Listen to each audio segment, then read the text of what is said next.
Now, most of us have been seeing our reverend ministers, the Presbyterian Church reverend ministers, putting on some sashes on top of their gown whenever they come to church. And I bet most of you don't know the reason, but then we are going to talk about it.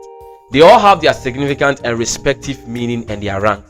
So they are not just for beauty. If you actually thought it was just for beauty and decoration, then I'm sorry to disappoint you. It is not.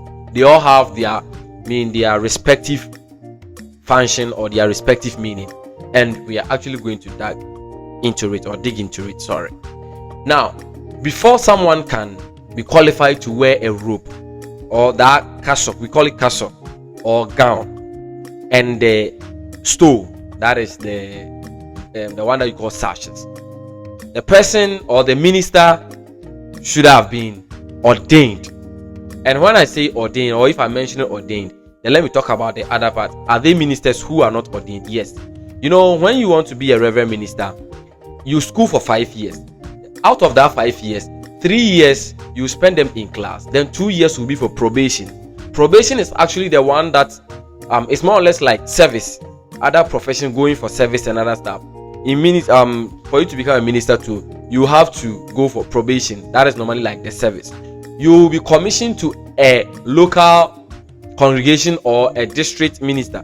You are going to serve under a superior minister for that 2 years. For perfection, they are going to guide you and direct you into perfection for 2 solid years.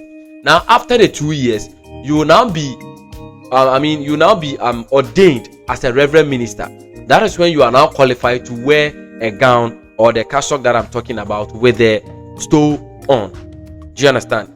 Now, a minister who is on probation is not qualified to put on the gown, neither qualified to bless wedding or some of the activities that the ministers do.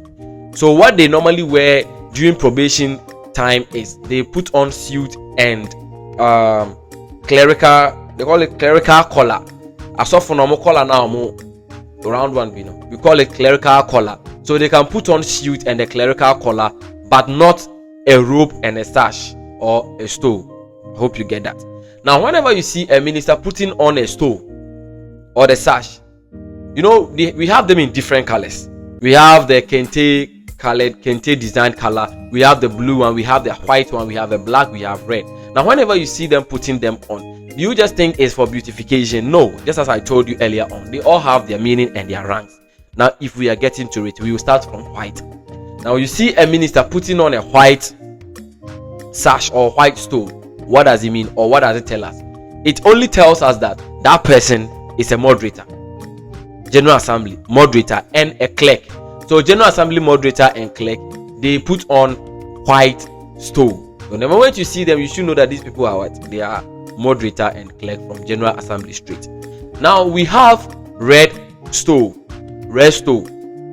and these ones are for presbytery chairpersons. So like BA chairperson, for instance, they normally put on a red stole, telling you that this person is a presbytery chairperson. And I think we have 21 presbyteries in Ghana, if I'm even right. Get me corrected if I'm wrong. So that is that. Now we have another stole which is green. Green is for presbytery clerks. This one is not General Assembly clerk, presbytery clerks. You understand? Exactly. That is that. Now we come to black stole. We have the kente, we have the blue. For those ones, any minister at all can put them on, but normally they put them on with respect to the occasion. Just like the black, for instance, they normally put them on when there is a funeral. Then the blue and the kente, they put them on casual. For me, that's what I've been seeing them on any other Sunday or any normal program. So someone may ask, so what is even the meaning of the stole? What is the meaning of it? Now, whenever you see someone putting on the stole, and in fact the stole itself means that that person or that minister putting on the stole is actually ready, or there is a task to be performed. That person is actually ready to perform a task. So if we go for a program or a gathering, district gathering, not ministers, you see ministers present and you see all of them putting on their stoles. What it is trying to tell us is that ministers no more that they are all prepared to perform a particular function, even whether they've told him or not. Say come and perform a particular task. That person should be able to perform because he has put on the stole which is telling us that the person is ever ready to perform every function. I hope you are clear with me.